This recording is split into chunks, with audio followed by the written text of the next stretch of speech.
ค่ะสวยนิดหน่อยสวัสดีค่ะ FC สวัสดีค่ะวันนี้อยู่กับยูทูบเบอร์สาวลิตตี้พาร้อนในช่อง YouTube Channel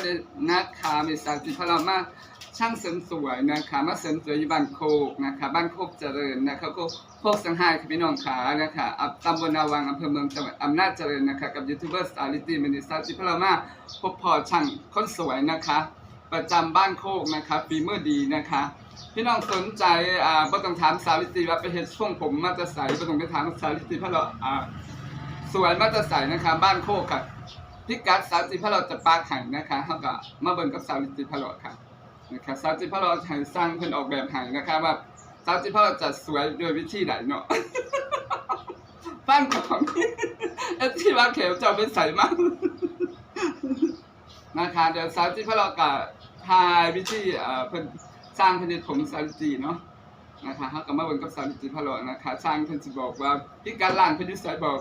FC นะคะพี่น้องพิกัดร้านอยู่บ้านโคกเจริญค่ะเลยตลาดบ้านโคกเจริญมาจากหน่อยนึงอยู่บ่ไกลจากทางเขาซอยวัดนะจ๊ะพิกัดอยู่ไม่ไกลนะคะง่าย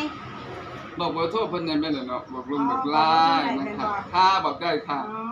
ค่ะเบอร์โทรจะติดต่อมากับ087-253-0336ติดต่อมาได้เลยนะคะ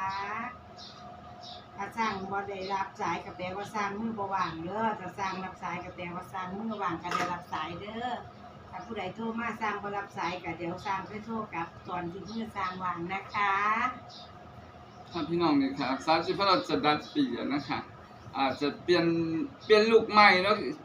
อยากเที่ยวค่ะพี่น้องถ้าได้ผัวโสดมาโดนมานั่งค่ะพี่น้องขอขาดเนาะขาดของขาดของกับพี่น้องยูทูบเบอร์สาวลิตตี้เพราะเราก็เลยสิมาเสริมสวยมื้อนี้เนาะเสริมให้งามๆนะคะตอนรับวันสงกรานต์นะคะเพื่อจะได้ผัวกับพี่น้องค่ะได้เจตเอานะคะช่างเพิ่นอยู่บ้านโคกเจริญโคกสังหายนะคะตำบลนาวังนะคะอำเภอเมืองจังหวัดอำนาจเจริญค่ะพี่น้องค่ะติดต่อมานะคะผู้ใดสนใจอยาก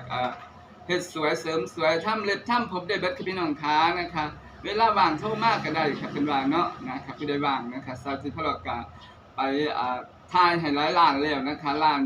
บันดงแน่นะคะร้านบันดงคู่พร้อมนะคะร้านเสริมสวยหลายๆร้านเนาะแต่ว่าบ่พอร้านนี้เอื้อยฮักสาวลิตตี้พลอค่ะพี่น้องค่ะฝากติดตามนำนะคะ1ไลค์1แชร์กดกระดิ่งนำกดติดตามนำค่ะพี่น้องค่ะอยู่กับสาวลิตตี้พลอบ่ฮู้จักกับกระดิ่งจริงกลางเข้ามาเบอร์สาวลิตตี้นะคะเดี๋ยวสาวลิตตี้พลอ